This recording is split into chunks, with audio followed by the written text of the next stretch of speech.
Donc, Émilie Dion, ben justement, je viens de terminer une maîtrise en gestion des personnes en milieu de travail et j'aborde justement la transition de la vie militaire à civile. Je me suis concentrée vraiment sur l'employabilité, donc on va parler un petit peu plus de la transition professionnelle des vétérans après leur carrière militaire. Donc, tout d'abord, je veux qu'on détermine ensemble, qu'on démocratise un peu qui sont les vétérans. J'aimerais qu'on fasse un petit exercice parce qu'on vous fait participer ce soir. J'aimerais que vous fassiez venir en tête la première image que vous avez lorsqu'on vous parle d'un vétéran des Forces armées canadiennes. J'imagine que 99% d'entre vous avez cette image. Le monsieur d'environ 90 ans, peut-être en chaise roulante, au jour du souvenir, qui arbore son veston avec sa palette de médailles.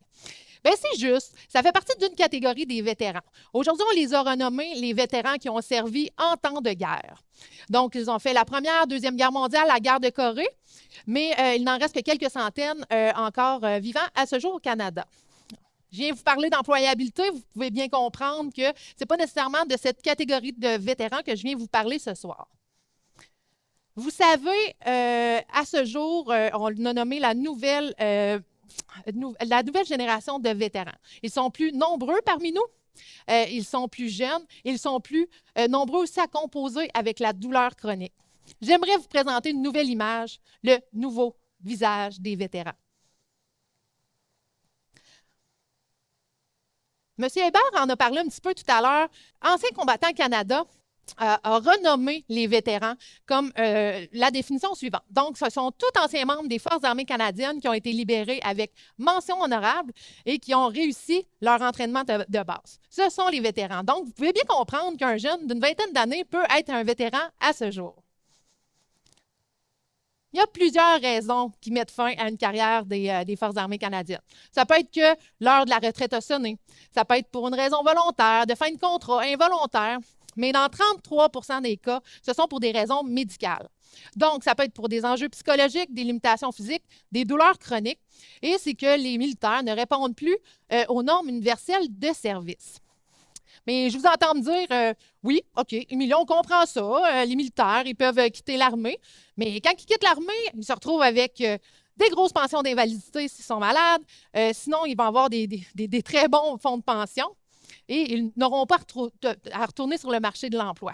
Bien, détrompez-vous. Il y a 60 % des vétérans qui retournent sur le marché de l'emploi à la suite de leur libération des Forces armées canadiennes. 60 %, c'est un chiffre qui est énorme. De ce chiffre, il y a plus de la moitié des vétérans qui doivent composer avec la douleur chronique. Puis comme M. Hébert tout à l'heure l'a mentionné, les vétérans sont plus enclins aussi à vivre avec des douleurs chroniques associées, particulièrement aussi parfois associées avec des problèmes de santé mentale ou des affections psychologiques. Un autre chiffre qui parle énormément, 54 % des vétérans affirment que la douleur chronique a une incidence sur le travail quotidiennement ou dans le dernier mois. Et un chiffre qui est quand même assez important, 79 % d'entre eux, donc presque 8 vétérans sur 10, associent leur douleur chronique à leur service militaire. Donc, on peut bien imaginer que si tous ces militaires-là avaient fait un emploi civil, peut-être un petit peu plus administratif, ils n'auraient pas à vivre avec des douleurs chroniques. Mais pour continuer, pourquoi s'intéresser à l'employabilité des vétérans? Ma recherche portait vraiment là-dessus. Vous savez, l'emploi, c'est un facteur déterminant pour la santé, le bien-être, la réussite de la transition également.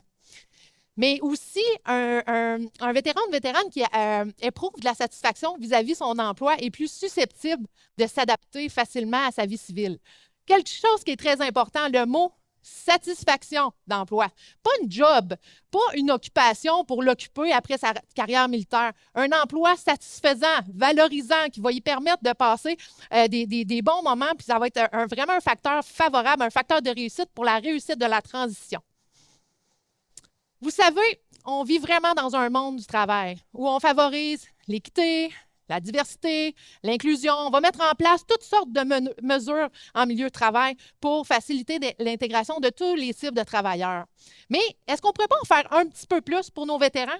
Est-ce que vous êtes capable de me nommer une mesure particulière qu'on met en place pour nos vétérans qui vivent avec la douleur chronique en milieu de travail?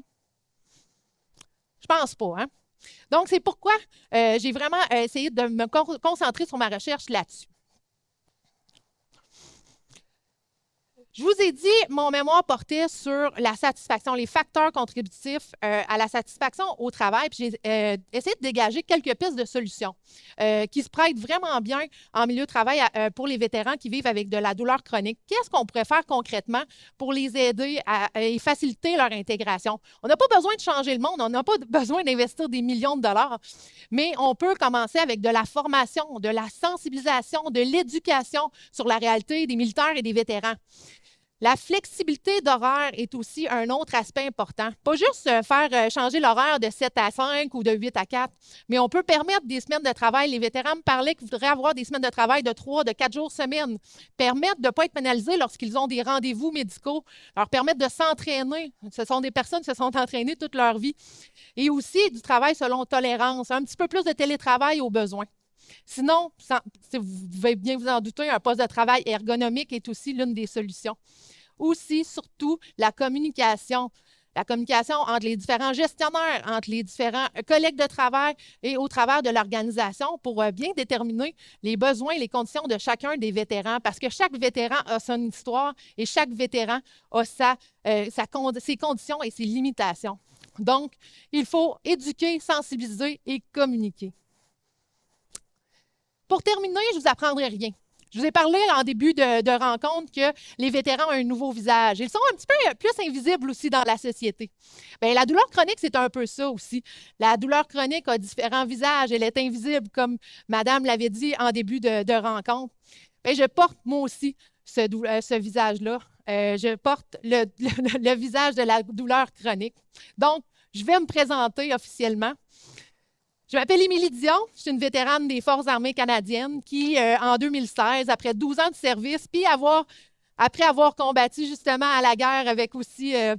Hébert, j'ai dû être libérée pour des raisons médicales.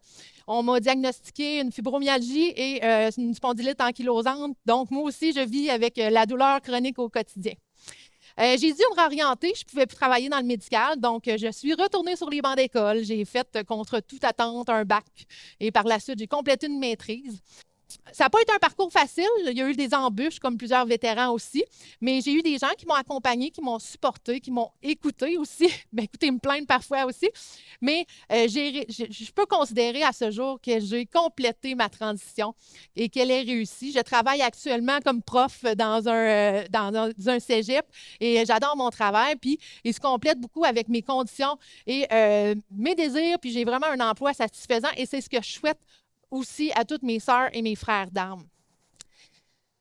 Vous savez, aujourd'hui, je ne suis pas venue ici pour vous parler de mes statistiques de recherche, mais plutôt pour qu'on se pose la question, en tant que société, en tant que public aussi, qu'est-ce qu'on pouvait faire, quelle réflexion qu'on pourrait faire, quelles mesures, qu'est-ce qu'on pourrait mettre en œuvre pour nos vétérans pour mieux les accompagner lors de leur transition professionnelle, mais aussi leur transition de la vie militaire à civile. Puis je pense que cette réflexion est tout indiquée à quelques jours à l'aube du jour du souvenir. Merci beaucoup.